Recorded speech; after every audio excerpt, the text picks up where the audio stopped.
Everybody, I'm Ted DiBiase, the $1 Million Man, and everybody's got a price for lazy booking. Hey, this is your Olympic hero, Kurt Angle, and you're listening to Lazy Booking. No, it's true. It's damn true. Ho! Hey, folks, I'm WWE Hall of Famer Hacksaw Jim Duggan, and if you want to know what's going on in wrestling, check out Lazy Bookings. Ho!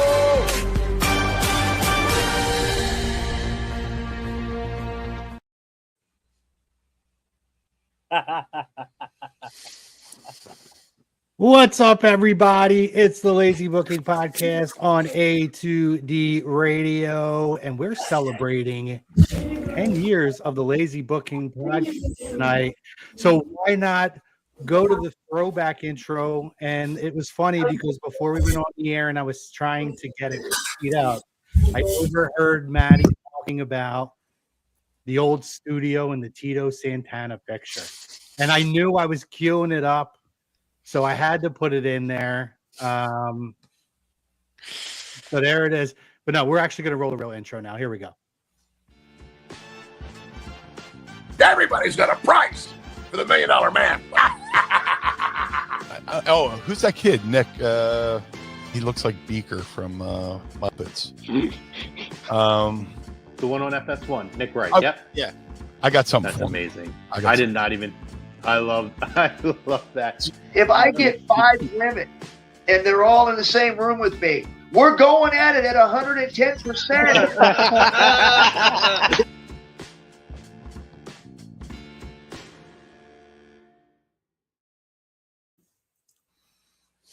I had to roll dual intros because it's not an anniversary episode without Kurt or Ken Shamrock telling us that he's going at it at 110%. Top 10 moment, easily. Oh, my God. Tremendous. Welcome in, everybody, to Lazy Booking Podcast, Tuesday night, niche night on A2D Radio. 10th anniversary of this show. I realized the other day that I believe yesterday is the date, was the very first recording, audio only, of the Lazy Booking Podcast between myself and this gentleman. On your left, my right, Mr. Billy Thrasher, who's joining us. I'm very excited for this episode because not only do I have Billy below me here, Mr. Matty Sassuti, who was my next co-host, my current co-host, Eric Archer, over this way, as well as 2 incredible contributors to the show over the years, guys who I consider not just contributors, but in a sense, co-hosts as well, who have filled in at times when I've needed them. Mr. OGP himself, Mr. Pete Evans, and we have Mr. Ritter over here. What's up, everybody?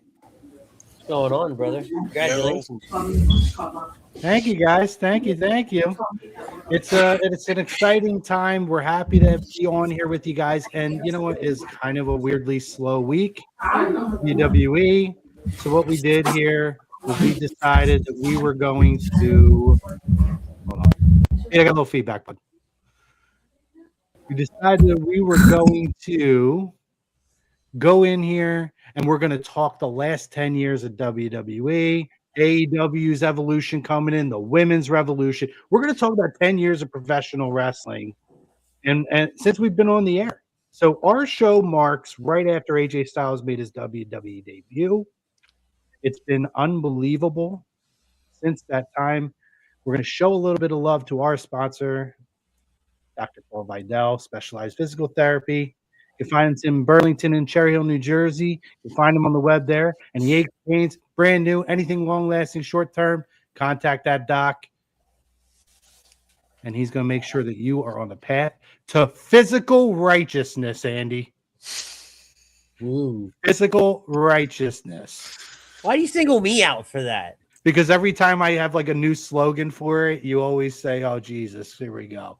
So that one's special for you tonight. Gee, thank you. Did an exceptional job selling that. Thank you. Physical peak righteousness. Guys, I'm so excited to have everybody on. And we're going to go into our opening topic there. Andy, I'm going to let you take control now of the production. Our opening topic today, professional wrestling is in a better place today than it was 10 years ago. Agree or disagree? We're live on Facebook, YouTube, and X. Anywhere you can, give us a like, give us a subscribe, give us a follow.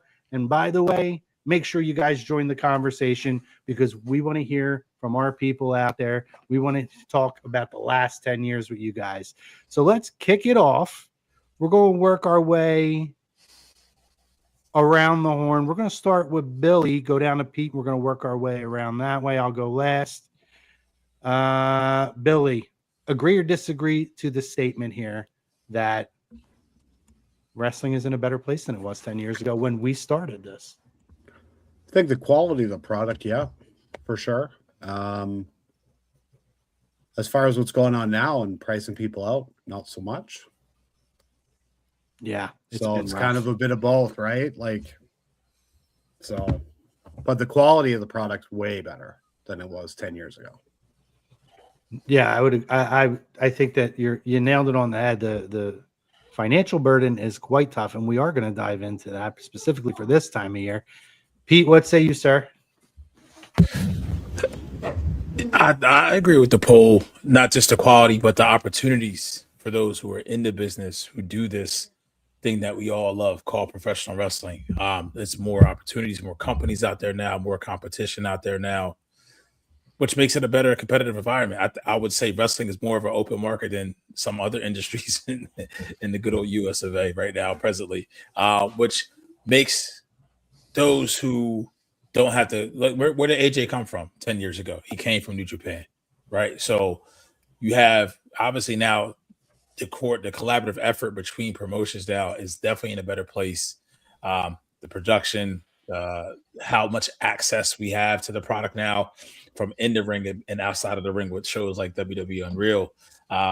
Once, like you said, the one downside is what we're getting on the other side of that, what is costing to our pockets. From a corporate level, for those who do run these companies, I mean, hand over fist, right? So, which is better for the talent in that sense, which is somewhat better for us, but definitely I would agree 10 years ago. Yeah. I mean, I don't know how do you go from a different side and say you disagree? So I'd be shocked to see if the remaining four of you, if anyone else wants to take the heel route. Wink, wink. I can't wink. So that's what I can't wink, so I got to say it. Go, Maddie.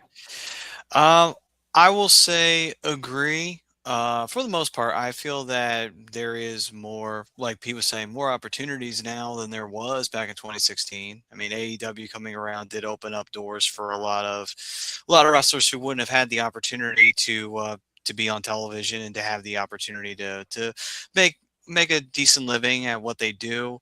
Also, I feel like there's a lot more openness with every organization. You know, WWE is not so closed-doored anymore. You know, they were, them with TNA and, obviously AEW bar to ROH.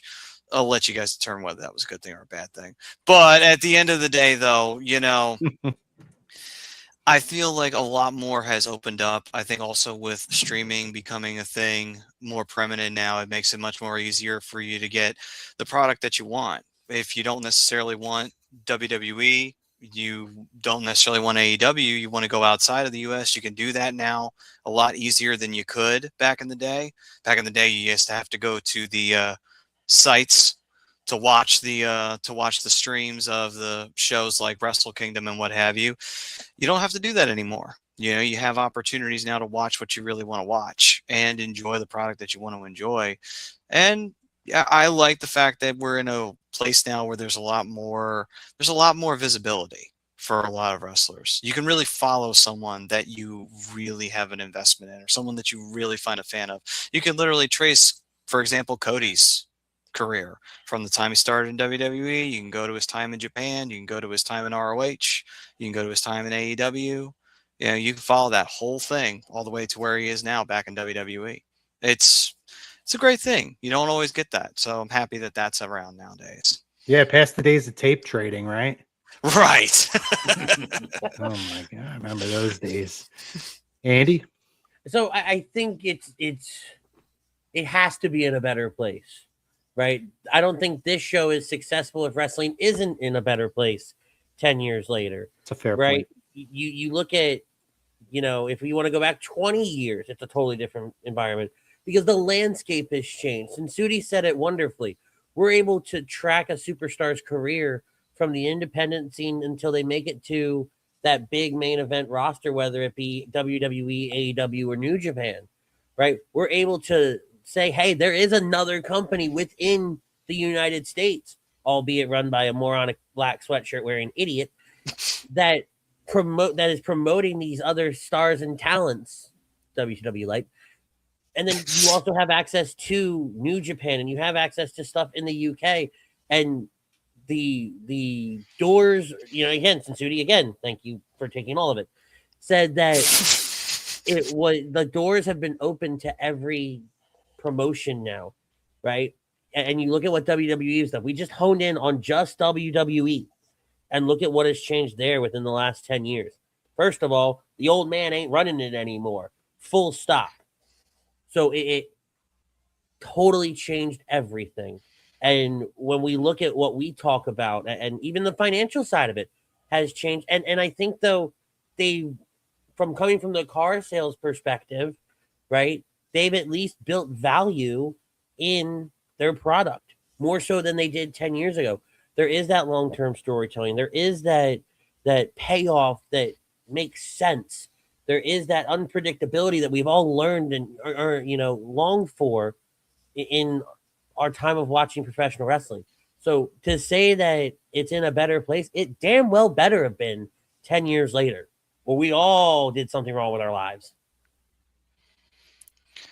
Also, Ritz, if any time I can steal your moves, man, just let me know. Yeah, more than happy appreciate it, man. It wouldn't be a show Oh, if you one didn't of say them? what I've said. Eric.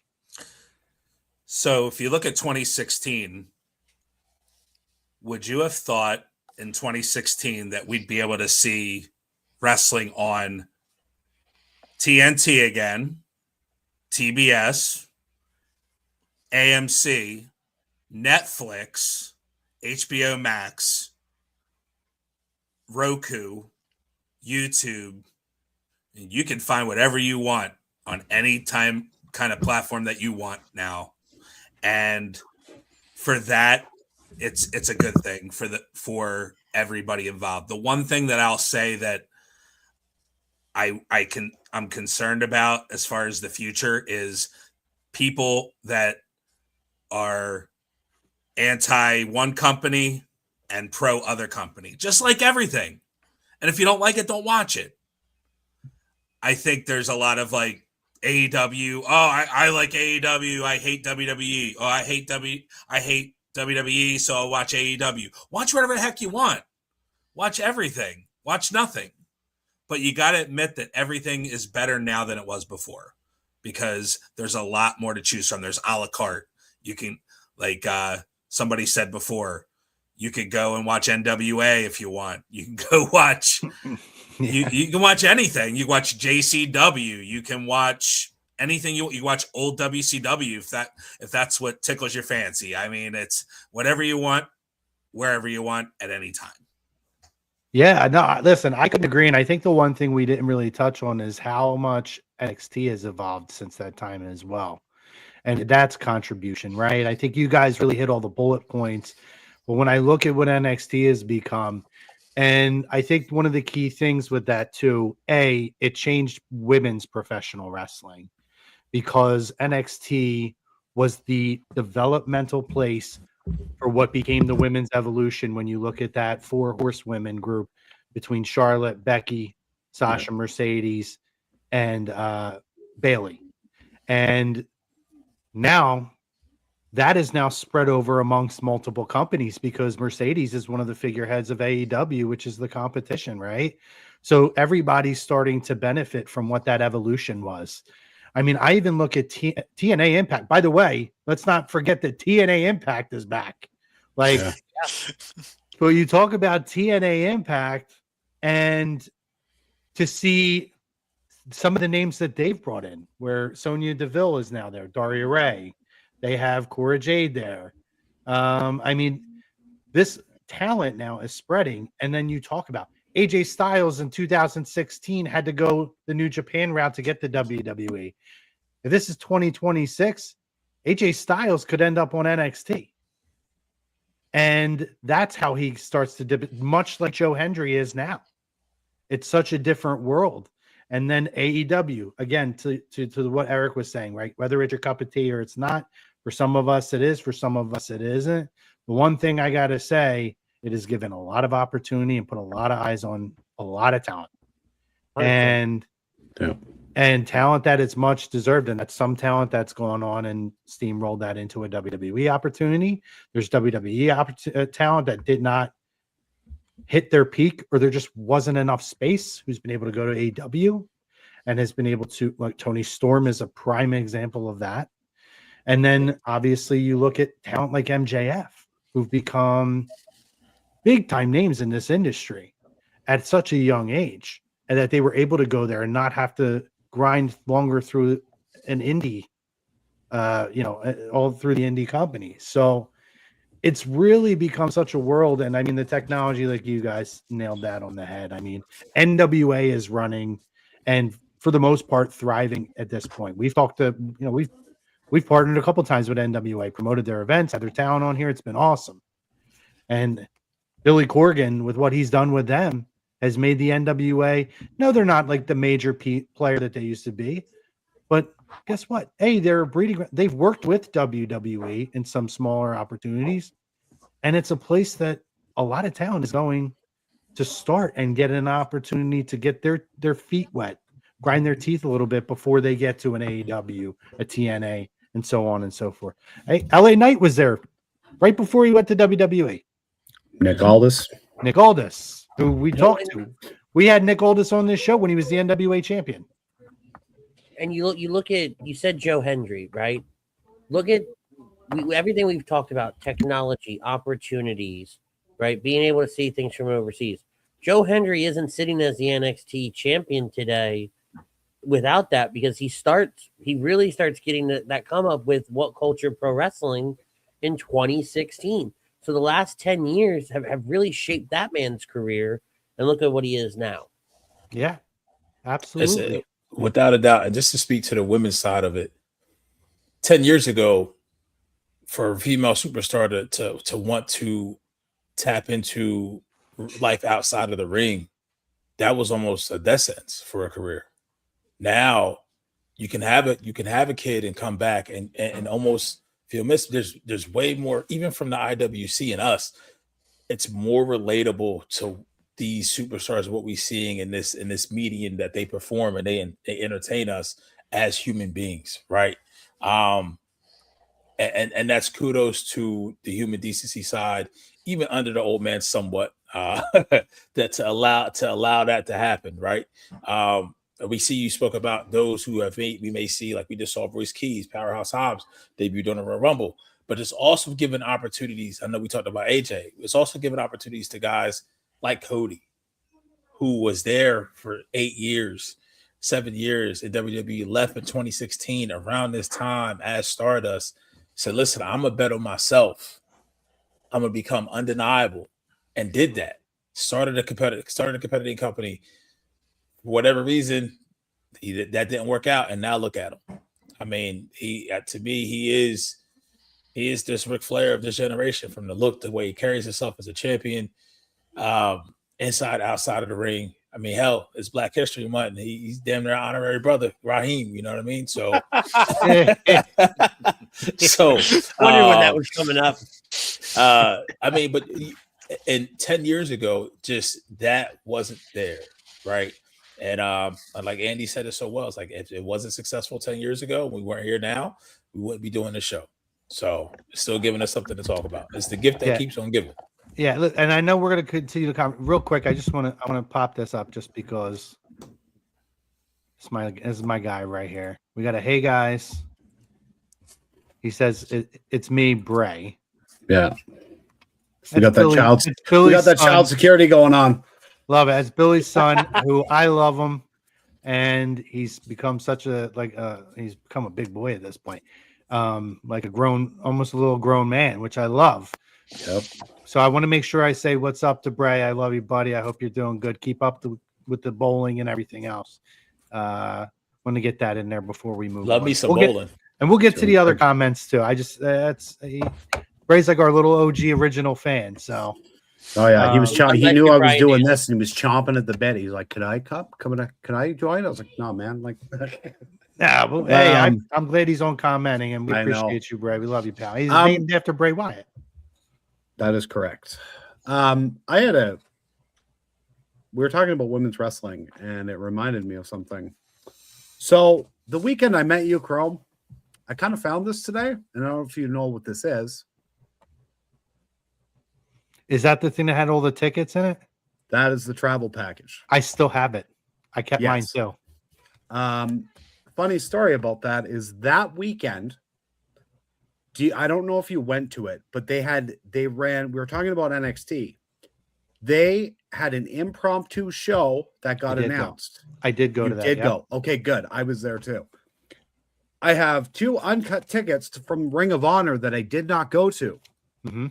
For that NXT show, and we were there till like 1, 2 in the morning. Yeah, so Vince had to buy the building for 2 days, but they had Sasha and Charlotte, and I still think it was probably the best women's match I've ever seen. Yeah, and I think if you go on WWE Vault, that whole event is on there now. Oh, I'll have to look for, and that's another thing. You bring up WWE Vault. Yeah, me and Eric talk about this all the time. The fact 100%. The Vault on YouTube has so much, like you don't even have to necessarily subscribe to Netflix if you don't want to, or Peacock, or wherever the hell all this stuff. Wow, is. you guys have to subscribe to like 5 things, don't you? Yeah, you got everything on Netflix. Billy's in Canada, by the way, in case you guys forgot that. If you couldn't tell. but that what was monumental about that was the first NXT so that was their concept show. If we do this, can it draw for like when they started to do the NXT, what was the paper? I don't know why I can't think of the takeover the takeover event, and especially adding it to Mania weekend. That was their concept show, and it was awesome. It was really awesome. But yeah, Eric, the whole Bolt thing, right? You talk about this all the time, how that's been such a huge contributor these days. Yeah, there's so much on there. And the other day they had a house show from, I know we're talking the last 10 years, but I love when they pop up stuff from like MSG in 1991. Oh my God, great. Like Hulk Hogan versus The Undertaker and stuff like that. It's so awesome. It just like brings you back to my childhood at least. But yeah, there's all kinds of stuff on there. Stuff that there was the stuff from there's old promos they show when Ultimate Warrior was and Jake the Snake Roberts were working out this stuff at the casket. Him in the coffin, and they show like behind the scenes, and Jake's like, "Don't worry, brother, we got this," and like and he's all freaking out. It's awesome. If you haven't seen it, you gotta check it out. But like, if you're a new fan, there is so much content that you can absorb. Like, oh, I like, AJ Styles. You can go watch a full story of his career. Like, it's pretty awesome. Well, so it's funny too, right? So like I always think back to myself. I had this conversation with my niece and nephew a few years ago. They're a little older now. My niece is a teenager. My nephew's preteen. But I remember like they were talking about like Ratatouille, and I had never seen the whole movie, and they're like, "What do you mean you didn't see it?" Like I said, "Well, when it came out, I was like 21 and drinking at the bar." And they were like, "What, it's on Disney Plus?" And I said, Disney wasn't a thing when I was a kid. Right. You had your like 6 months to get it on VHS if you missed it in the theater, and then it was in a vault for 10 years. You couldn't get it. You couldn't see it until they re-released it a decade later, and their minds were blown. And it's the same thing with wrestling content. I had a conversation the other day with somebody about rental stores, right? Like West Coast Video, Blockbuster Video, Hollywood Video, Choices, all these rental places, and you would go. And like my favorite moment was after a tape had been there for a while, and I guess it wasn't getting rented as much, they would put it on sale as previously viewed. And I'd be like, "Oh, Mom, I got to get, Hulk Hogan's greatest matches with like 5 matches that I've probably seen 1,000 times, but I'm like, I gotta get this video. I read this all the time. Like, it's so different now because everything is literally at the tip of your fingers. Yep. I know, But it can draw conclusions to if Cody cuts a promo to a kid that's 10 years old and he references his time to Stardust. He doesn't have to go through the efforts and the lengths that we had to. When it sounds like we tell our kids we used to walk to the snow in school. We used to walk to the school in the snow. Like, we have to be at Blockbuster at 4:00 when they put out the new releases and see this. No, it's just right there, and it's the melding of generations together. I remember like times where like if you didn't have the DVD of it, because that was the other thing you had to do. If you weren't getting the tapes, you would have to go to the shop to go get the DVDs and hope that it was there. And if not, then I remember going on to like YouTube or going on to any place I could to see a full match of just anything, you know, from back in the day or even from Japan. And it would just be like, well, the only way I can watch this is that, or you might find a seller that might sell you like Japanese or Mexico wrestling DVDs. If you were lucky, you could find those for cheap, you know, and that was how you had Berlin to do it Farmers Market, baby. That's what you had to do back then. You didn't have a choice. The bootleg guy over in the corner of the farmers market. Yeah, outside. Sunday morning. Yeah. Well, and I like Billy had brought up if you're a new fan, but look at like the 6 of us, right? If we want to go back and relive, you know, the 80s or the 90s or the Attitude Era or Ruthless Aggression, right? Like there are times where I'll sit back and I'll just go, because the matches don't hold up all that well, but I'll go watch some of the old promos from when I first got into wrestling, you know, or watch a Stone Cold Steve Austin pop in Philadelphia, right? Bringing out the beer truck or the Zamboni, or, you know, just insert any moment here. Like when he comes back and beats up everybody in the Alliance. One of my favorite videos to watch, right?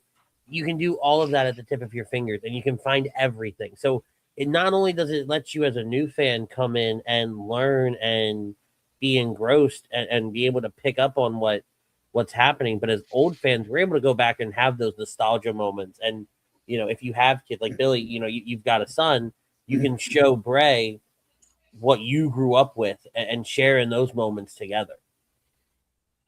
Yeah, exactly. Very cool. I can age myself. I've actually been to a closed circuit live event.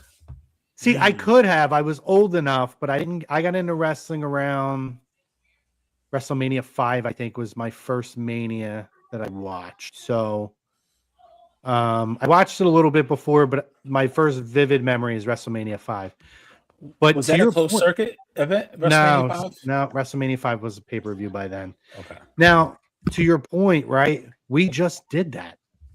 Like, this is 2026, even compared to 2016, where we were able to sit and say, hey, we're going to watch Royal Rumble 1992, and we're going to give you to the second.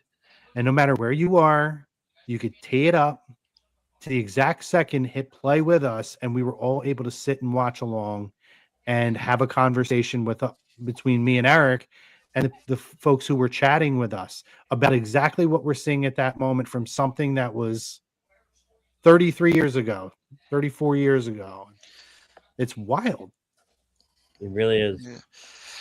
Yeah. I actually kind of find it hilarious because I remember do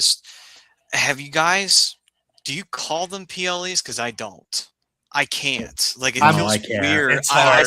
I have to when I'm hosting. I'm coming around. I think that's why, because we're doing shows. Yep. Me and Eric now we're into the habit, I think, of calling it a PLE. It's sorry. It's like when WWE switched from WWF. It took forever for me to switch. Like, I'm still saying WWF. I don't get, and then all of a sudden it's like natural. All right, WWE. I'll catch myself. Wild. Yeah, I'll catch myself saying, like, sometimes if I'm in a casual conversation, I'll call it a pay-per-view. Hey, do you guys want to come over for the pay-per-view? I don't say, do you want to come over for the PLE? But when I'm like I said, when we're talking on here, especially, it is now second nature to say PLE, but it is very weird how when this is going, it's like switch on, switch off. And then when I'm talking to Eric or Andy or whoever privately, like pay-per-view just comes out just as natural as PLE does when I have this on. Right, because you're just trained to say it. I mean, hell, the wrestling games back in the day literally had you create a pay-per-view. So it's like you've been trained since almost birth to say pay-per-view for the event. Yeah, and it's like it's like trying to call X or Twitter X. Like I'm only now getting used to calling it X. How many times, Eric, since we've been doing this since May, since we brought the show back, and Andy, this anytime even before that when I was doing this, every time I went to reference Twitter or X, I called it Twitter or X or whatever the hell it's called. That was like my slogan because it's immediately how it came out to me. Twitter or X, whatever the hell you call it, because I couldn't just be like, oh yeah, find us on X. I think I'm talking about like a dirty platform. That goes further too. Like you look at Daniel Bryan, Bryan Danielson. You look at Powerhouse Hobbs and what he's called now, Royce Key. Adam Copeland is still Edge. He's not Adam Copeland. Right. I'm not calling him Cope. No, but that's the point, right? I'm still going to call Daniel Bryan, right? Because it's just force of habit for me because we did it for so long. Yeah. And I think when you look at how the wrestling, to loop that back into how the wrestling world has changed, right? It's the little things, it's the little nuanced things that really set a new tone and a new era for what, we watch and how we view things, right? Because it's not a pay-per-view anymore. It's a PLE. Right, it's a premium live event because I got to go spend, whatever it is to get Peacock Plus or whatever the hell it's called now to have the event, right? Unless I'm, the happy Canadian in the corner up there, and all he's got to do is have a Netflix account, right? Keep rubbing it in, Skippy. VPN, VPN. Yeah, I know. Shut up. Sorry. How do you think Maddie watches New Japan now? Actually, NJPW World ass, but Shut up, man. I just want to pop a couple of these comments up while you're going. Absolutely. Got Brian. What's up, Brian? Daly chiming in for Flyers Talk A2D. Ducks suck. Thank you, sir, on the congratulations. I appreciate that. One of the best moments of my life. Dynasty, that's right. Full crew. In case you're just tuning in, this is our 10-year anniversary since the first audio recording, which is the original recording of the Lazy Booking podcast before we went to online video. That should be a thing. You and Archer listen to the old audio recording one night. Oh my god. Eric, if I could get a charger for that old iPad, I was telling you guys I have the original 4 recordings saved on an iPad, but I don't have a charger for it. So if I get the charger and I can get it to work, I will 100% rip that audio. I'll sit there and record it on my phone. Let me know what it looks like. I got a crap ton of old chargers. I'll Google a picture and I'll send it. Is it the real wide? It was like the thin wide one that's stuck in. Mm-hmm. Brian says, I think in a lot of ways, I agree. The athletic ability of a lot of these performers are way higher than it has ever been. Got Pove chiming in. Happy 10 years also from Flyers Talk A2D. Appreciate you, brother. I'll tell you one thing. There's a lot of men and women making a lot of money also, which is awesome. And not just men. Business. Yeah. Right. Yep. It's outside. Look at the podcast. Like you literally have Sirius XM, Dave LaGreca. Shout out to Pro Wrestling 24/7 Nation. You have a station that does 24. I mean, it's not 24 hours original programming. But day to day, bell to bell. You never would have thought about that 10 years ago. Nope. There's influencers online. There's people like Chris Van Vliet. There's people like Conrad Thompson. There's people like trying to think of anybody else. But yeah, like Sandy Zapp. Like there's guys out there that are making a living off of wrestling, and that's pretty awesome. You got Fightful, they do really well. I mean, there's just it's evolved, and a lot of people have benefited and it's in every culture too, right, Art? So like when I watched Before the Bell, shout out to Martin Morrow, Dark Attack, Clayton Thomas, great comedian. That's for my people, right? That's a whole different avenue, and you're just meeting these guys. Like it's no longer like I would say closeted to be a wrestling fan. Right, like we're out and about. Like it's a cool thing. Right now, the one knock I will say is I know I saw a comment about athleticism, and now 10 years later, I mean, this goes back even further than that. A lot of these guys don't pass the airport test, so your aura got to be a little bit different because it's a lot cleaner now. Excellent point. You know, but with that being said, that's where how many 5-star matches did you have? 96 to 2006. Don't even mention 5-star match. What a sham. Well, oh yeah, don't even get me started on Meltzer Dynasty. By the way, it's supposed to be coming. It's supposed to be coming. I had to bring it down a little bit because that's his rating system. But we'll leave that. Go ahead, Matt. I was just gonna say, like, has anyone speak about something that drastically changed from 2016 to now? Like the fact that man has devalued his stock so epically. It's just like, man, I've never seen better self-sabotage in my life. The internet gave him freedom. As much as we sit here and say that streaming's been great, social media has been great for wrestling, this, that, and the other thing. That man killed his credibility by having instant access to post things. Well, what's the old saying, right? You show your ass sometimes. And when it comes to social media, as beneficial as it can be for some people show their ass. And that man never put his pants back on. Yeah. I do agree with this by Thorne, and shout out to everybody coming. Zoo Tours, appreciate you. Yeah, thanks, guys. So the only thing about the older format is that I feel like it used to be much more social. A group of friends and I used to get together and watch wrestling at a big house party. Now I'll say this. For all major events, Pete knows this, he's been here. I've invited the other guys over. I still, for big events, which typically is the big four, original four, Rumble, Survivor Series, SummerSlam, Mania, I invite people over. Money in the Bank, I invite people over. And like John Cena's final. So I still do it, but you're right. It was more of like the camaraderie out of necessity. Like, okay, I get the pay-per-view this time, you get it next time. Or everybody bring $5 or $10. We'll all pitch in and get it together. That's how I got into it. Yeah. Mataraki used to come over to my parents' house, and we'd all watch the pay-per-views together. That was how I got into wrestling. Yeah, I used to have the hot box when I was younger. So every event, it was at my house because we didn't have to pay for it, at least until statute of limitations, Art. Statute of limitations. Sir. I'm good. I'm innocent. I didn't do it. It was his parents, damn it. I may or may not have had a hot box between night. Listen, I respect the hustle. Dynasty, we couldn't do that. We did it the day we did, and also with that snowstorm that was coming, brother. If we lost power, we're disappointing everybody. So we had to go and roll when we knew we could.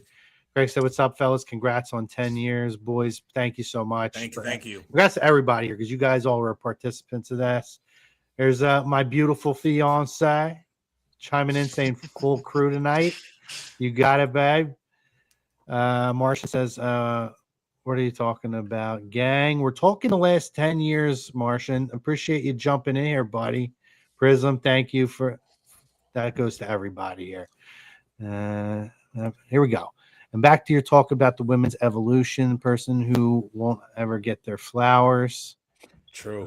Main reason it happens. Sarah, yeah. Of course. I mean, that is a wonderful comment. You're absolutely right. I think real wrestling fans do. You know. Yeah. Somebody calling a Dynasty says, Joey Ryan was. Oh, yeah. What a schmuck. Talk about a guy that, like, he did more than self-sabotage himself. Money in the Bank is now 4. I'm just flying through these here. Oh, no. Go to the other one. Let me address the other one. I've been waiting. I'll get there. I actually did. I didn't even mean to skip that. That was an accident. I just scrolled. I'll get to it in 1 sec. Here you go. Sky. Oh, my God. I love all the comments here. Here's one. Steven D'Angelo. What's up, Steven? I don't think I've seen Steven's name before, but if I have, I apologize. But thank you. Love a nice long comment. Osprey, Omega, Fletcher, Ciampa. Great wrestling, consistent storytelling is the main issue with both companies right now. WWE is greedy, and Tony Khan only prioritizes putting on great pay-per-views. A lot of truth there. Not a lot of falseness there. Here we go. Is this what you wanted, Andy? Yeah. Has Andy ever joined? Referring to the the little watch parties at your house. I'm sorry. I've been no get your ass back here. I've been the one that's been sitting there on air doing live reactions for them. So I don't want to hear it. I'm out before any response. That's fair. That's fair. He is doing our live reactions. We're gonna have a lot of cool stuff coming up this year, which we're very excited for. We've started to slowly kind of integrate a lot of that stuff. And that's what all these faces here, including Billy, you're gonna see these faces again, being a more of a bigger part. There he is. He's laughing. Yeah, it's been a little bit crazy over these last 10 years, and so many great points that are brought up here. There we go. Tony Khan is playing. I got it. I love this one. Oh, go ahead. All right, you're clicking. Go ahead. Jesus. Yeah. Stop touching. Tony Khan playing the most expensive version of WWE 2K GM mode. I haven't been saying this since 2019, have I? Zoo Tours, are you trying to poke and prod the bear with Andy because he's gonna go on a tangent? Somebody give me my soapbox.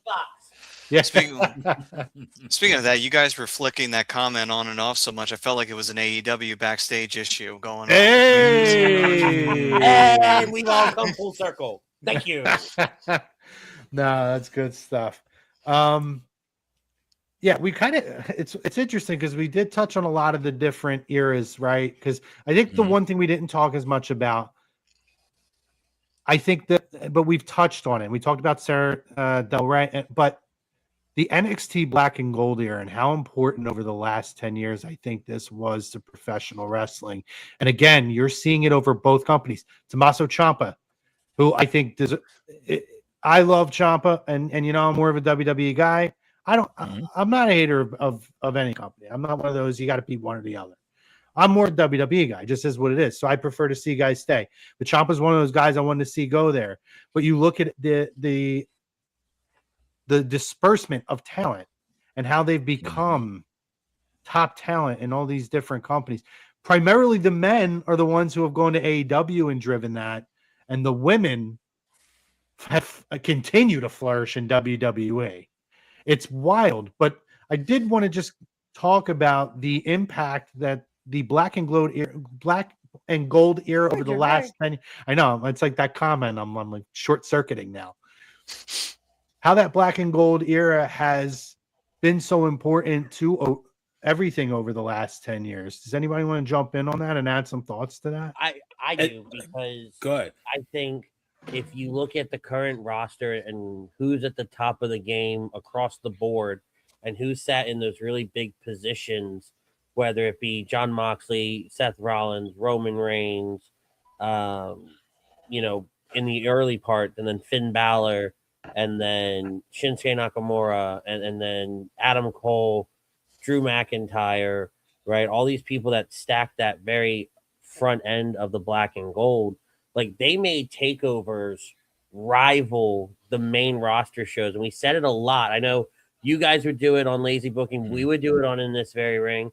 We would sit there and go, Takeover was the better show of the weekend by a mile, because they were doing something different. They were doing something we hadn't really seen at that time in WWE. And the way Triple H and, you know, his staff down there at the time really built a character and really flushed out these stories was a huge breath of fresh air. And it always made must-see TV a thing for NXT at that point. Especially when he didn't do the original Black and Gold. They really didn't do it with a lot of backstage area. I mean, your rundown of the list of those that were key contributors, how you left out Sami Zayn and KO is beyond me. But I panicked. Leave me alone. Ooh, you do that often. Right. I feel like I was rambling. Leave me alone. Call me out like that. Not much has changed. Everyone still is attacking Andy. Always. Exactly. But you can still see, even from what we, so to Chrome's point, you look at that first gen of Black and Gold, that was inspired by Shawn. That was inspired by Triple H when they were in the ring. That was inspired by AJ to a point when he was in the ring. That's where you got Finn. That's where you got KO. That's where you got Sammy. That's where you got Tyler Black, aka Seth Rollins. That's where you got actually kind of swerve in the same way, right? He didn't work out on WWE. Now you see him in AEW. But now you see those guys now become 10 years later, be the inspiration for a Javon Evans, be the inspiration for the lightning bug, which I think this is going to be very lofty what I'm about to say, and I hope he hits it. But the closest thing to The Rock that we may ever see in the next 10 years in Trick Williams, because he has it all. He Trick, the look. Oh my! Trick might be the I don't first. disagree with that. Trick might be the first. I was going to limit. A lot of the males have done really well outside of that black and gold era, right? I'm saying like talent that came after, but there was a big time lull. Yeah. I think Trick might become the biggest true NXT star to come out of there to where he is, and I mean, and Braun Breaker, right? But Braun has the pedigree. Like Trick Williams came off the practice squad of the Philadelphia Eagles, and he might be one of the biggest stars of the next 15 years. And I don't even think we're that far away from that happening. Okay, so I thought I was going to reach, but then you look at Oba. There's another one kind of came into it, but if you look at guys who just have that work rate, like you talk about Nathan Frazier, you talk about his partner, I can't remember his name now, Axiom. the guy with the Axiom. But these guys, and they go, and it made it believable for guys like a Sean, like a Kurt, to inspire these guys, and now those guys are getting inspired by the guys who were inspired by those guys. So you can see it's just a never-ending chain. And while we don't have the black and gold, was just special, man. Like it's hard to kind of put it into words what it captured and how it made you feel. And then Morrow on the call. Oh my God. You go back and watch. God. Like I literally sometimes when Sammy beat Neville for the title, Mamma Mia! Mamma Mia! I think he was the, like, we always talk about like an AJ, not AJ Styles. Why am I blanking? Who is the ECW announcer? Joey Styles. Joey Styles. Thank you. The Jim Rosses, the Jerry Lawlers, the Michael Coles. We talk about all these announcers and how they've been the soundtracks to these, some of these moments and some of these eras. That's definitely what he was in NXT. And you can't go back and listen to some of these moments without hearing that Mamma Mia, without hearing that. Him and Graves. Add Graves to that with him. Add Graves with him to that. Yeah, no, absolutely. Right. You throw Graves in there too. And some of these one-liners that they've had, and they're ingrained in some of the most pivotal moments of not just NXT, but I think every wrestling promotion. Yeah. A couple of things here first.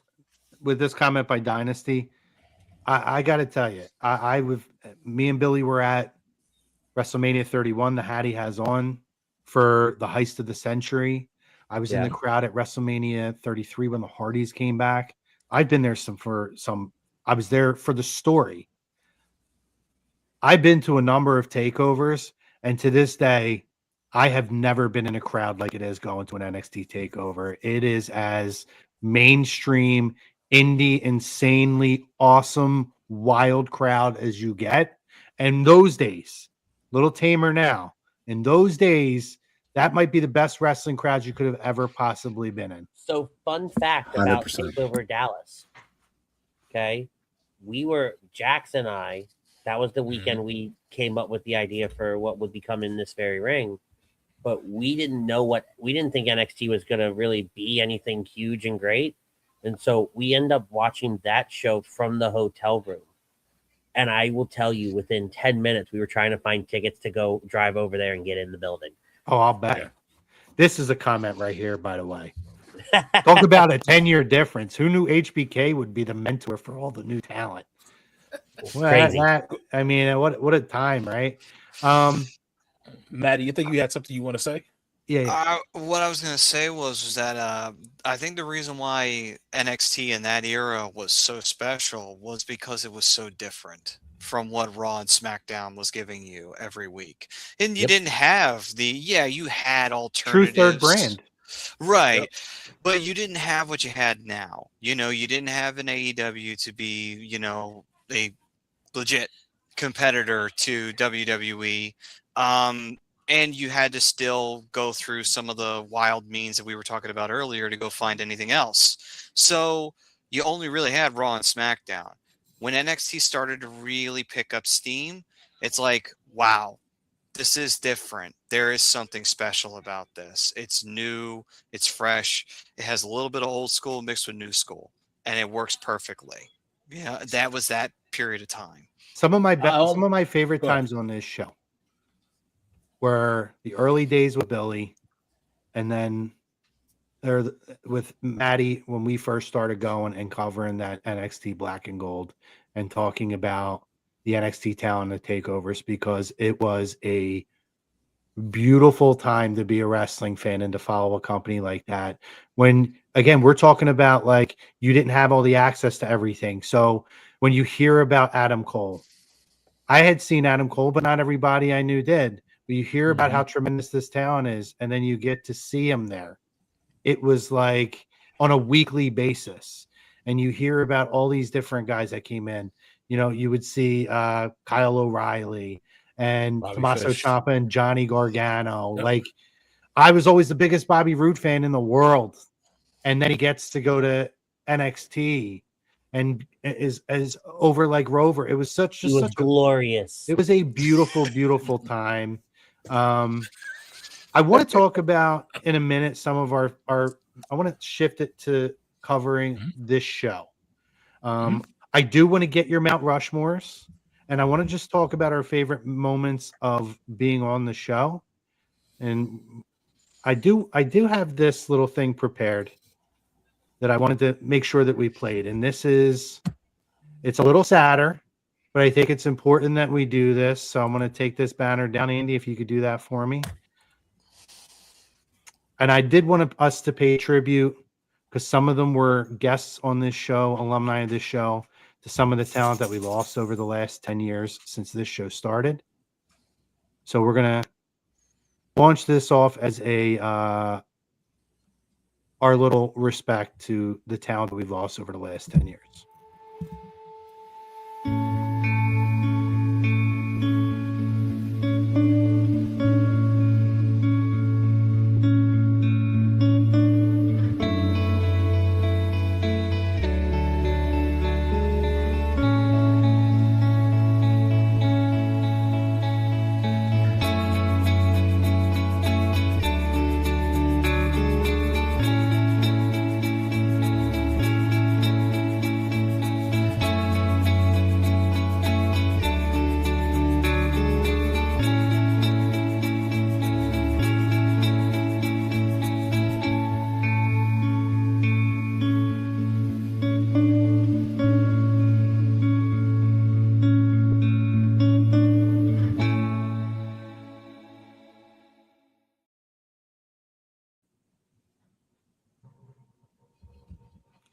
Nice. Man, when you think about some of the names, that's the talent that since we've been on the air, Yeah.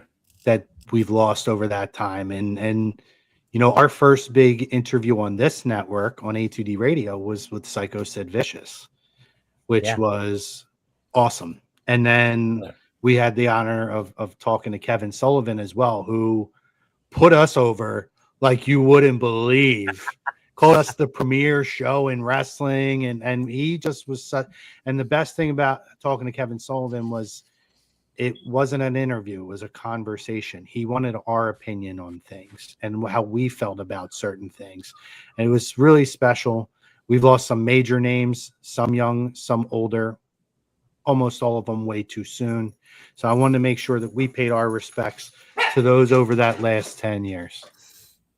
No, that was beautiful. And like I remember, like you sit back and you watch, and I remember all the shows that we've done, whether it was under my banner or your banner, you know, about those people. And I remember, oddly enough, when Ashley Massaro passed away, you guys were live on the air, and I remember dropping in and breaking that news with you guys while you guys were on the air. You know, back then, and just some of the crazy stuff that I remember that. Yeah, some of the crazy stuff that has gone on, and it really takes you, and you sit back and you think about it and you go, damn, right? Like a lot of talent in just 10 years. Yeah. Yeah, Billy, I remember we were doing the show for 2 months when China passed away. Yeah. And that was like, maybe that might have been our first major news story that we kind of, because of, before, I think we started mid-February, obviously, right? And she passed away in April. That might have been the first major, like, mainstream news story that we covered on Lazy Booking. That's wild. That is 2016. Yeah. And again, we did a show for the Hulkster on here. I remember when Bray Wyatt passed away, how tough that was for all of us to go over and discuss. Oh, that one was rough. Yeah. Hogan, that's our childhood. All of us. I mean, it's like Tiger Woods leaving this earth for the world of golf. Like we're not here, let alone 10, 20, 30 without the parent of Hogan and the old man. You know what I mean? It's unfortunate. I mean, and you look at Sabu, man, like I had like some of those names I forgot. Like they had, like I forgot they're no longer on this earth. They can't share the same air, but their contributions to what we love, man. I can't put it in words to what wrestling, even since 2016, and those names in that memoriam have given us, and not just as entertainment, but the walks that we go through in our lives. To say your prayers, eat your vitamins. How many times, like Sabu, if you're playing around with your friends, and you look up, like I wanted a turban, dog. Like I'm not even me with a turban. Like, come on now, you know what I mean? But Sid, I mean, the whole, you know what I mean? It's just touching. Yeah, it's touching. You talk about things that just happened. The Royal Rumble. We don't have the Royal Rumble without Pat Patterson. That was his brainchild. Yeah, crazy. And I know you talked about Sullivan as a performer, but Sullivan as a booker. Like, this right here. Talking about Psycho said. Yeah. We talk about issues. So we have this. You can obviously find it'll be the A2D stream, but if you go on the Lazy Booking Podcast TV YouTube page, this interview is up, and I told Sid what time we were starting. And we're live, pal. He misunderstood. Pal. So when we called him to start the interview, Matty, you remember this? I remember. He was eating dinner. And he's like, oh, can I call y'all back? I'm like, sure, no problem, buddy. No problem. That was one of the funniest moments we've had on this show. I think, didn't I call you a crumb after that? I don't remember what the hell. There was a lot of names. I took accountability. In hindsight, I was not wrong, but I'm a professional, so I took the accountability. If the talent's not there when you say when they're supposed to be, I take the accountability for that. This whole show started back in WrestleMania 31, and me and Billy met outside of our hotel. Still one of the greatest stories ever. So, Billy, for those who haven't heard it, this is where the idea came from. Me and Billy became friends in San Jose, our hotel at San Jose, for WrestleMania 31. Just outside, time I was a cigarette smoker. I don't know if Billy, we was then. So we were just outside puffing some soaks and talking. Was it after Mania? It was after Mania, right? No, it was before. It was after NXT. I think it was actually right after NXT. Yeah, because all of us got back there 3 a.m, and I randomly go outside, melt there because the guy I went with, he didn't really want to do much, so I was like, oh, okay. So I was just we met what's his face, the guy from Ireland, right? Those two guys Chris, from Ireland, yeah, Chris, yes, yeah. So they'd always be outside, so I was talking to them, and then you came along, and literally you were asking if someone had a smoke because you had run out. Yeah. And you're like, I got to go find a store. All of a sudden, I don't know Chrome for nothing. We both hop into a cab and go to this random 7-Eleven that is on like lockdown. And I'm like, who jumps in a cab with a random person? So sure enough, do that, come back. And then you had that random homeless guy that rolled up. Yeah, some random homeless guy just is like chilling with us while I'm smoking my cigarette outside, and I'm drinking a twisted tea, and this homeless guy comes up, and I don't know what he had in his cup. I want to say it was, I don't think it was beer. It was coffee. It could That's have what been it so was. many things. He had a he had a coffee. He had a coffee with creamer in it, and he's like, I bet. "Do you have Stop anything?" it. Stop it. So he says, "Do you have any? Yo, can I have some of your drink?" At a tall boy, and I'm like, "Sure. What do you want me to pour it in?" He's like, "Pour it in here," and I could see the coffee. He's been And doing I'm that like- all day. Everybody's I'm like, bro, I was like, "You Jungle want me juice. to pour twisted tea in the coffee with creamer, by the way?" And he's like, all going to the same place. Meanwhile, while I'm doing this, the dude is walking around with a pair of underwear on the outside of his clothes, and he's eating raw hot dogs. So he's Superman. It was He had a Captain bag of like, Thanks, he had girl. like a bag of like kielbasa sausage or something. Like it Yeah. was. He looked like Quail Man with raw hot dogs. Quail Man. Well, man. What a fool. It was the craziest thing. And anyway, so obviously me and Billy are bonded from this, and then we stayed in touch. He messaged me probably 6 months later, and he's just like, I'm thinking about doing a podcast. I said, bro, I've been thinking about doing it too. And that was the birth of Lazy Booking. And one of the coolest things too is there was that moment, but also in that hotel, me and my buddy were going to an event. I think we were going to Access, but we jump in the elevator, and three people jump in the elevator. I'm not paying much attention because I didn't really watch it at the time. Ronda Rousey was in there with us. And I didn't even really notice at the time. I was like, so once my buddy's like freaking out because he was a huge UFC fan at the time, he was like, "Do you know who that was?" And I didn't even really pay attention. I was like, "No." He was like, "Ronda Rousey." So we knew she was there, and then obviously we saw what happened that night. But yeah, it was a really cool experience. Yeah, I mean, and it was so much fun. We did an audio versions. So you guys asked me about the story of Tito, which I would like to read. I want a reprieve on this episode, and I would love it if you guys joined. We did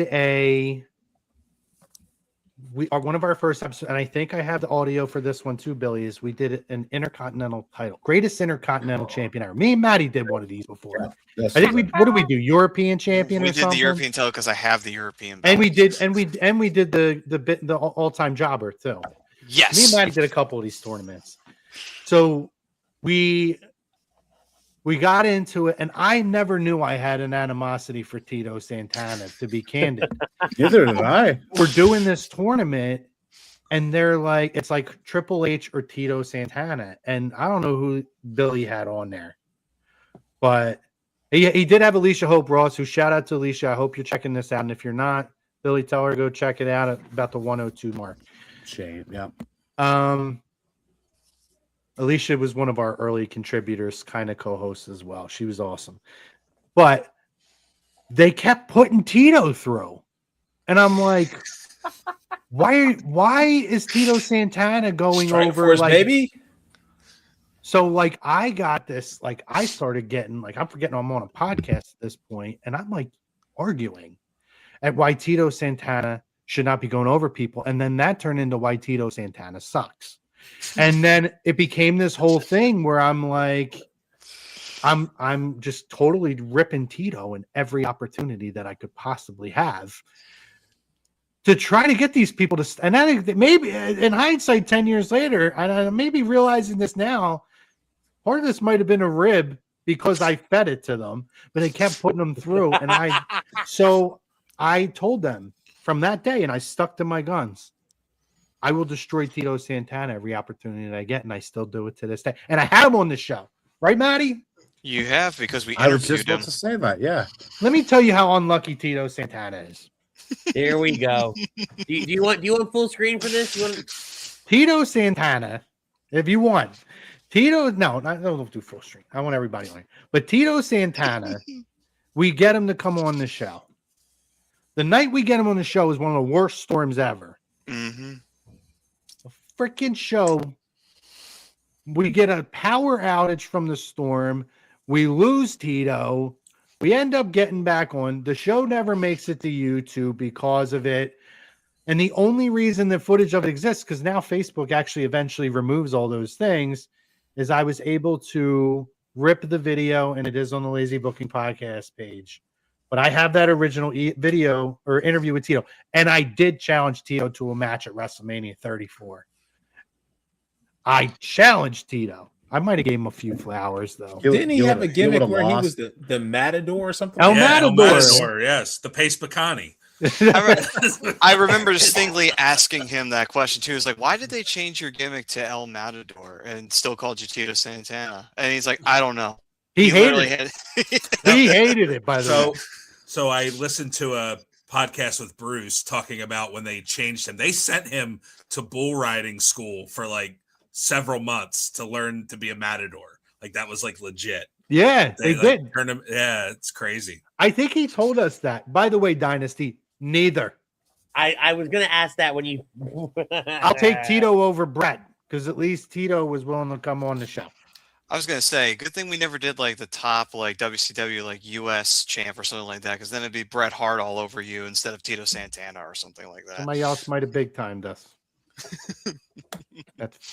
So I gotta say, we really talked about all the interviews and different things like that. I want to get from. I want everybody to tell me your favorite moment. So like, I want everybody's favorite moment of being on this show with me or with each other, because honestly, that means a lot. We all have covered such a different area of this 10 years. I would love to hear from everybody what your favorite moment is.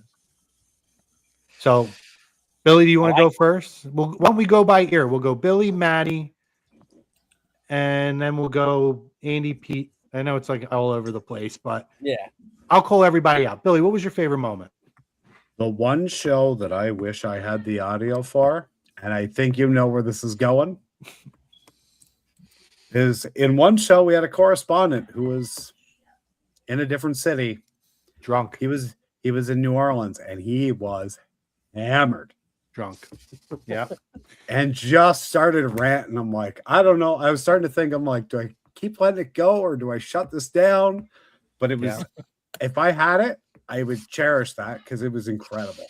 Yeah. Shout out Nate.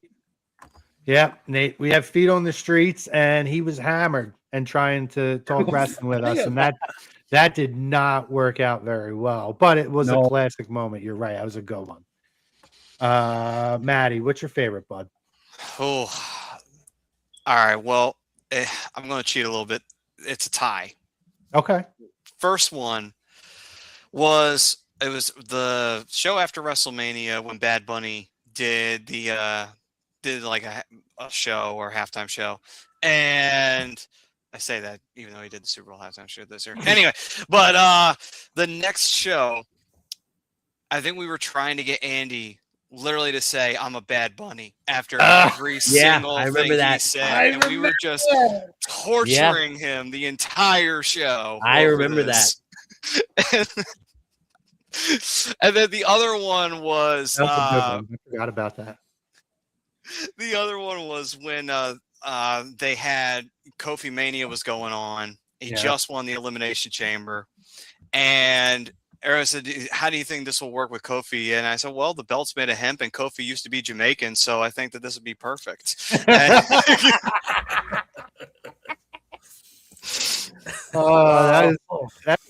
good pulls, Maddie. I love that.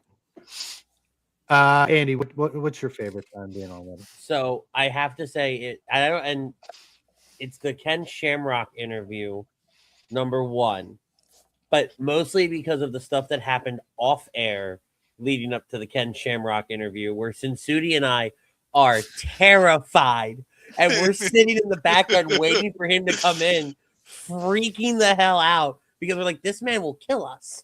This man can legitimately kill us still. Yes, but it was one of the greatest interviews. And then the Larry Zbyszko interview was my favorite.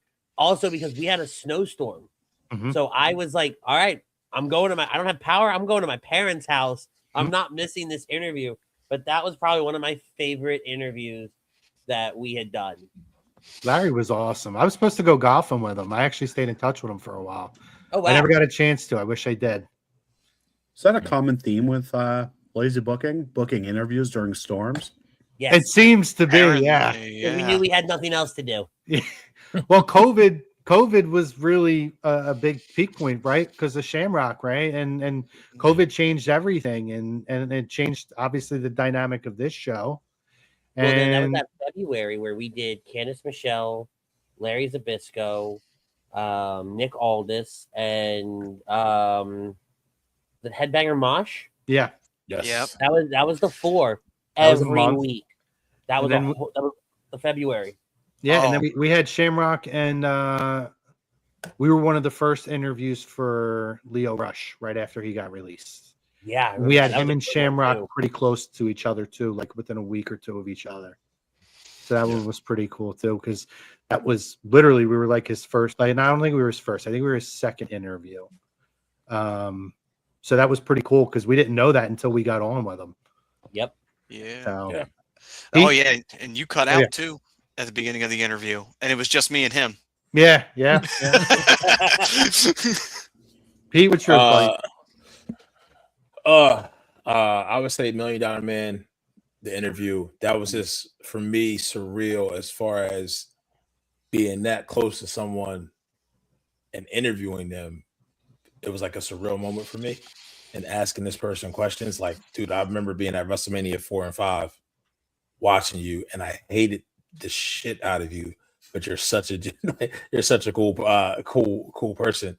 I would say that's moment wide. I would say for me, and this is probably was the first ever WrestleMania roundtable in the old studio. Yeah, Because that was like you like I said, you talk about these things and we do it in conversation, right? We're in constant communication, pretty much like if not every day, at least 2, 3, 4 times a week, we're chiming in, talking to each other in some fashion. That's the first time I met Andy. It's the first time I met Matt. So that was a show where we got thrown off the air an hour in. Yes. Yeah. Oh, and It was all happy hour's fault. yeah. So but just to know that something like this can exist and there's a place for it and it's still here all those years later. So it's a gift, you know what I mean? It's a gift I'm thankful for. I don't take it for granted. It's been a privilege to be on here. I don't take it as a right. And just thank you for having me and thank you for it's not over, right? Right. It's not stopping, but just acknowledgement and gratitude for where it's at right now in the present moment. No, you're a huge contributor, and it's an open door for you. Fun, and the story about that too, right? We were supposed to have, we did the in memoriam. We were supposed to have Road Warrior Animal. Yep. I talked to him a week before he passed away, and we were locking in the date, and then I didn't get a response back, and then I found out 2 days later that he passed away, or it was like a day later, whatever it was. But I didn't get a response back when he was being responsive. So what we ended up doing was we had 2 episodes. We were supposed to have one giant episode with Bushwhacker Luke, who was one of our craziest guests we've ever had. We had Nikita Koloff both as an audio interview first, and then when we went to the video format like this, we had him back, and we were supposed to have Ted on then. Because I reached out to Ted DiBiase, who I had worked security at an autograph signing for. And so I was able to get You were security? I worked security at a Ted DiBiase autograph signing. So I ended up I've done it for a bunch of wrestlers, believe it or not. So I was supposed to have him on then, and then he wasn't able to come on. So he said, "Hey, listen, I'll do my own show if that's okay. I'll happy." So we ended up splitting it into 2, where we had like half of it was a memorial show for Road Warrior Animal and the Road Warriors in general. And the other half was talking to Ted about his career. It was an amazing, amazing show that really we didn't expect to happen, but it was the circumstances were sad, but it was an honor that he was able to come through on us for that. So we appreciated that. Eric, what's yours, bud? Well, since I've only been here about 5 minutes, 8 months. 8 months. 8 months. We came back in May, and you started in June as like a contributor, right? But you were basically on every week. I'm like, why don't you just be the co-host every week? So yeah, and I'm thankful that you gave me the opportunity, and good to meet you guys and get to talk wrestling with you guys. I mean, Chrome and I have known each other about 20 years, and Yeah, I'm so you know, sorry. we've always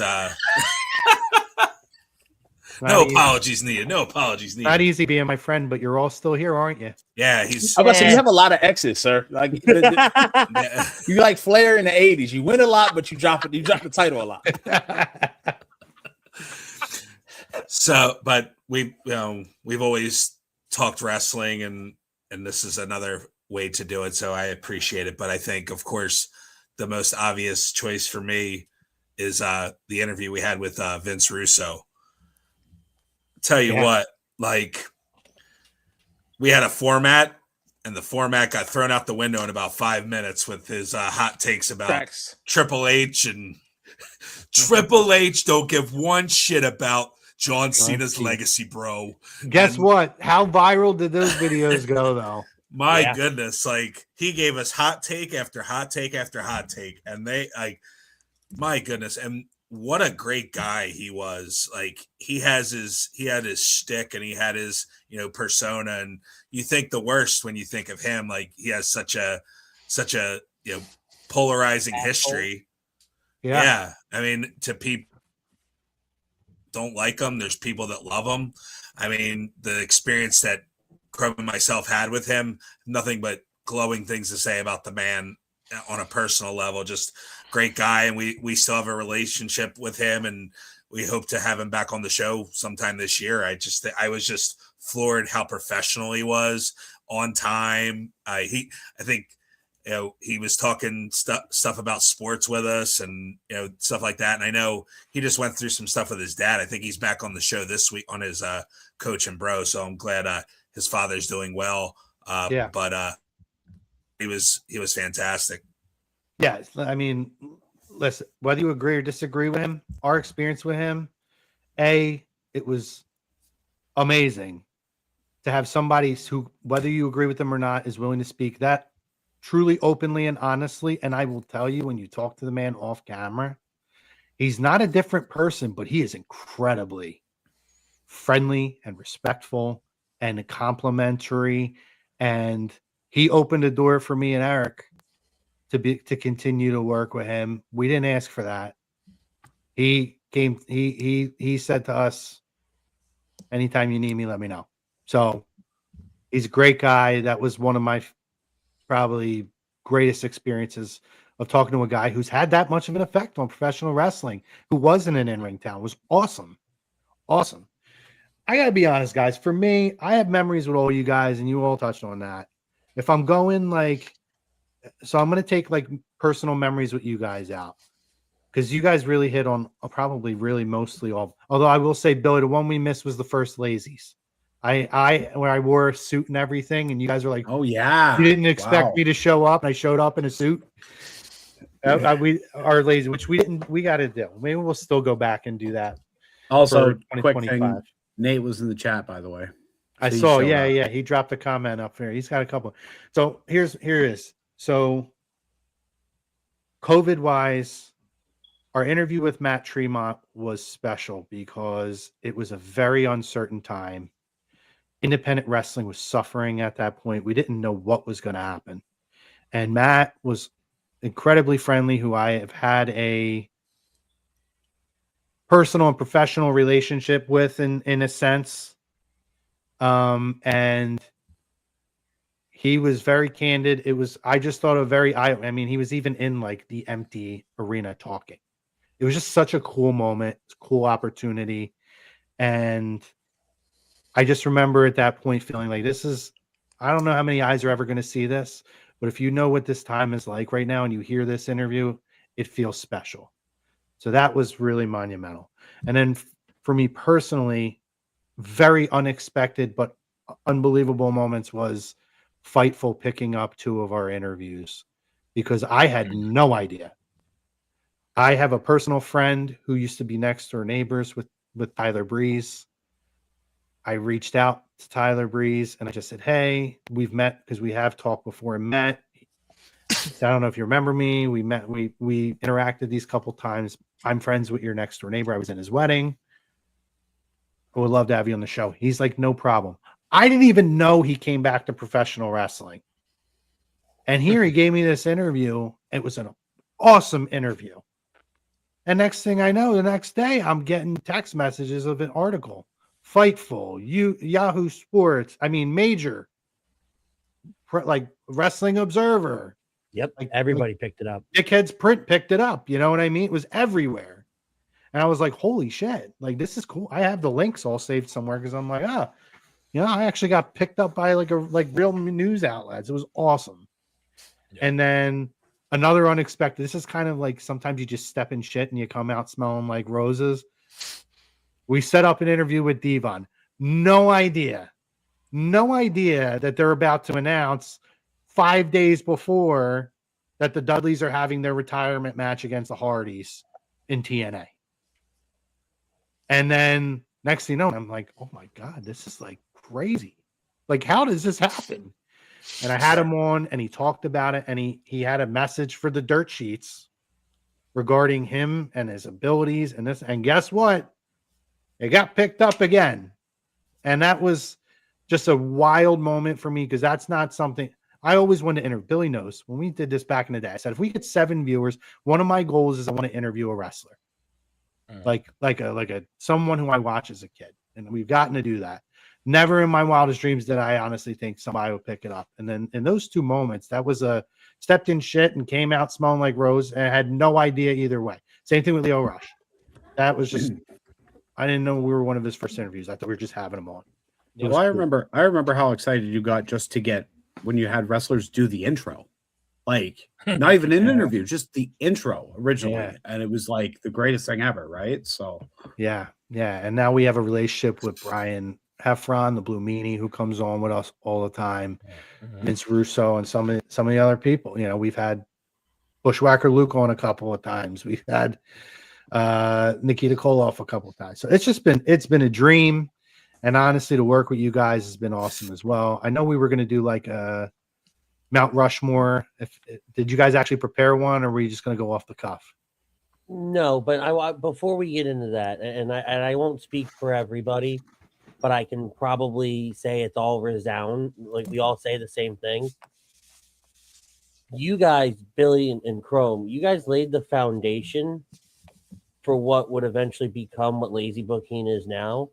Chrome, at one point you picked up the ball and you ran with it, and you paved the way for the 4 of us, being Matt, Pete, Eric, and I, to be able to do this on the platform and at the level of which we do it. And you have been such a mentor, you know, from as a host, right? You've been a mentor as a friend. You've been a mentor to all of us. And we've all been in that foxhole together over these last few years, and really have worked hard to make wrestling something huge on this channel, to where people like a Dynasty, like a Don, you know, like you think of all these guys that have, you know, Marsh and all these guys that have been through our chats. They remember these moments. I'm sorry. Speaking of this guy, look at this pulling out. Yeah, that's a thing. But you've created an environment for us all to come in and really do something that we never would have imagined that we were able to do. You know, and huge shout out to Tom as well for having HUD Radio. But from a wrestling side of things, you really did pave that way, and you really did lay that foundation. And you always made sure that when you got an interview or you had something big or there was something big going on, hey guys, I'm doing this. Who wants to be a part of it? It was never, I'm doing this by myself. This is, how do I get the rest of you all to come on with me and share in this moment and be a part of this? Like, I did interviews of people I had never heard of before, solely on the fact of Chrome said, I want you a part of this. Right. And when we have had our big moments in this very ring and what we've done, you were like, I want to be a part of it. I want to help you guys succeed, and I want to help you guys get better. And so you were always there. And so I will say, on behalf of the other 3, right, thank you for doing what you've done and really setting that stage for the rest of us. That is way too kind. Thank you. So I need to piggyback off that. Go ahead. Every single person in this room, thank you. You guys have picked up that torch. You've carried it. You've been there for Chrome. You've helped them. I'll be honest, I lost my passion for it I wasn't a fan of the product when we were doing it. It was very hard to get on and continuously talk about it. And for me, it was just a struggle. And I had other stuff going on, obviously, but the fact that I've tuned into shows and you guys just picking the ball up and running with it, I cannot thank you guys enough. We do it for you, Billy. Thank you. Listen, I didn't expect all that. That is very kind, but my success is due to all of you guys. And honestly, it really is because of A2D Radio, because that was a platform that at a time where there was an uncertainty with the show, which Billy's very honest about. We had a blast, but we had a little bit of uncertainty. Tom opened the door and we were able to listen. You guys know my personality, and I think a lot of you guys are the same way. If you're going to give me the room, if you're going to give me the runway, I'm going to take it.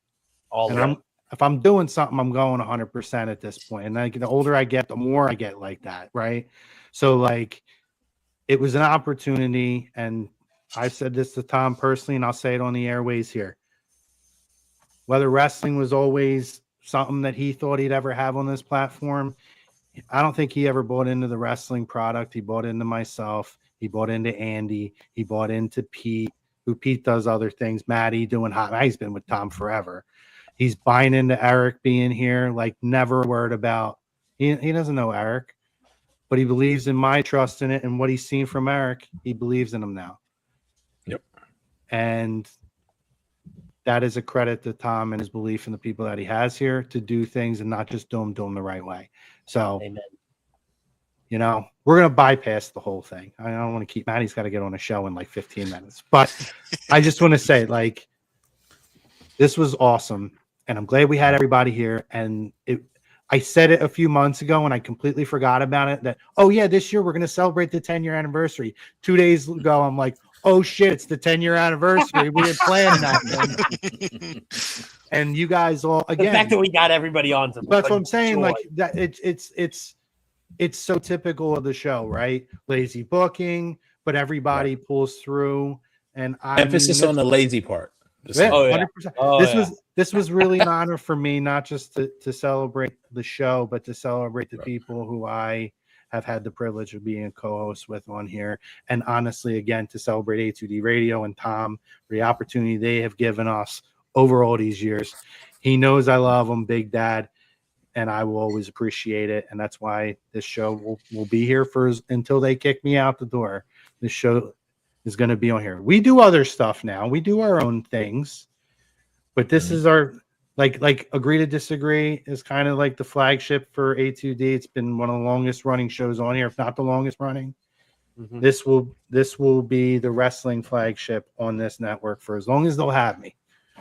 Yeah. And I don't think he's like my brother, so I don't think he's getting rid of me. If he does, shit really went off the handle. So somebody's probably dead. I hope he sees this. Tom, love you, and we appreciate it. I know Billy appreciates you giving me the opportunity to keep going with it, and everybody here for the opportunity you gave them. So we'll just drop these last couple comments, and we're going to get out of here. Damn right, he came back. I'm not working and sleeping. I'm here. You are here, Dynasty Week in and week out. Appreciate it, man. Dynasty is, and it was on your show too, right, Andy? And it's very rare. Shout out to Butters too, because we love Butters too, and he's contributing. He's all right. He's contributing in ways that, you know, was Eric on Birds of a Feather a few years back? No, I don't believe. No, this is the first. He may be getting Eric and Kevin mixed up. Oh, right, Kevin was on. That's I guess that's an insult to you, Eric. I'm sorry. Yeah, it 100% is. Hey, so we hadn't talked about this ahead of time, but I think your 10-year anniversary show should end the way the first show began, with just you and Billy on there. Audio issues? No, not audio issues. I think you should end it with just you and Billy and let you guys have that spotlight for 10 years of doing this, because it's not easy to put a show together week in and week out. Yeah. No. Well, I mean, I don't expect you to do that, but that's a very, very nice. Stick in the back end though. Don't jump off. Well, yeah, no, duh. Except for Maddie. Maddie's probably got to jump off for this point. I got to rest my vocal cord too. I got to record it at 9:45. So, all right. Remember, all right. Well, thank you for having me. All right, guys. Love you, boys. Listen, love you guys. Appreciate all of you, and it's been really fun catching You'll be back up on, and buddy. all that. You'll be back on, buddy. Yeah, I'm not going away. You ain't getting rid of me that easy. Okay, well, now you are, but still, later on. Yeah. So yeah. We're gonna right. hang out in the back. Cool. Hang out in the back. Well, buddy. It's Wow. I know. Here we are 10 years later. We got here. You know what? I meant to mention something before we get out of here. You gave me one of the best wrestling moments ever. And I don't think you ever even realize it. What's that? Royal Rumble, Houston. You didn't go. Right? Yeah. They called me to go. Oh, you took my spot, right? And then we're sitting in a Whataburger and Kobe passed away the day of the Rumble. Oh, yeah. Like 2 hours before we were going, I looked at my phone. I'm like, what the hell? And like the whole weekend was just insane. Like it was pouring rain. Me and Nate walking down the road. Some guys busted open. I was like, and then Edge came back. And then like, you know what?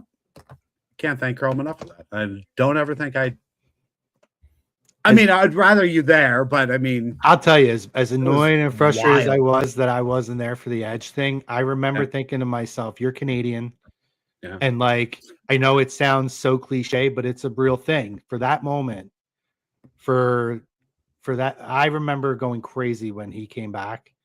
I do remember thinking to myself, if I wasn't going to go, that's who should be there. And I'm glad because it didn't feel like it was just anybody who may or may not take that for granted. So I'm glad we were you had on your the time. floor, and I'll never forget it. Nobody knew that weekend. There was not even an inkling, and I was legitimately in tears. Yeah, it was amazing. It was amazing what this can do to you. Yeah, we've had a lot of good times on here, buddy, and we're gonna have more. Hopefully, we're gonna be doing more together here. I will come back anytime you want me to come back. We'll get Mania season. Said that, I think I have a child that one's involved.